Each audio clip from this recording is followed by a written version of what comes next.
इतिहास में एक समय ऐसा था जब दुनिया का सबसे बड़ा साम्राज्य घोड़ों की पीठ पर सवार था।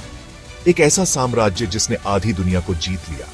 यह है मंगोल साम्राज्य की कहानी, इसका तेजी से उदय और फिर अचानक पतन। वीं सदी के अंत में एक अनाथ लड़का तेमुजिन अपने पिता की हत्या के बाद संघर्षों से जूझ रहा था, लेकिन उसकी नेतृत्व क्षमता ने उसे मंगोल कबीलों को एकजुट करने में मदद की। 1206 में उसने खुद को चंगेज खान घोषित किया, जिसका मतलब था महान शासक। इसके बाद चंगेज खान ने चीन, मध्य एशिया और फारस तक अपना आतंक फैलाया। उसकी सेना दुनिया की सबसे खतरनाक ताकत बन गई, जो बिजली की गति से हमला करती थी और पूरे शहरों को नेस्तनाबूद कर देती थी। चंगेज खान की मौत के बाद भी मंगोल साम्राज्य बढ़ता गया। उनके पोते कुबलई खान ने चीन पर कब्जा कर लिया और युआन वंश की स्थापना की। पश्चिम में मंगोल सेनाओं ने रूस, मध्य एशिया और मध्य पूर्व में तबाही मचाई।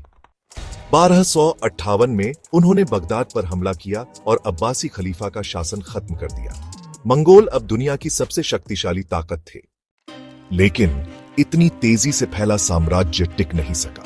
13वीं सदी के अंत तक आंतरिक संघर्ष और प्रशासनिक समस्याओं ने इसे कमजोर करना शुरू कर दिया। मंगोल नेता आपस में ही लड़ने लगे।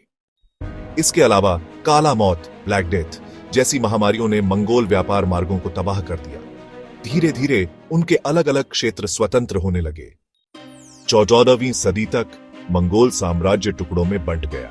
चीन में मिंग वंश ने युआन वंश को उखाड़ फेंका, रूस ने मंगोल शासन से खुद को मुक्त कर लिया और मध्य एशिया में तैमूर जैसे नए शासक उभरने लगे। मंगोलों का प्रभाव आज भी दुनिया में दिखता है। उनकी सैन्य रणनीतियां, व्यापार मार्ग और यहां तक कि उनकी अनूठी संस्कृति। चंगेज खान की विरासत मिट तो गई, लेकिन इतिहास में उनकी छाप कभी नहीं मिटेगी। यह थी मंगोल साम्राज्य की कहानी, एक छोटे खानाबदोश समूह से लेकर दुनिया की सबसे बड़ी शक्ति बनने और फिर अंततः गिरने तक। इतिहास से सीखना जरूरी है, क्योंकि जो इसे भूल जाते हैं वे इसे दोहराने के लिए मजबूर हो जाते हैं।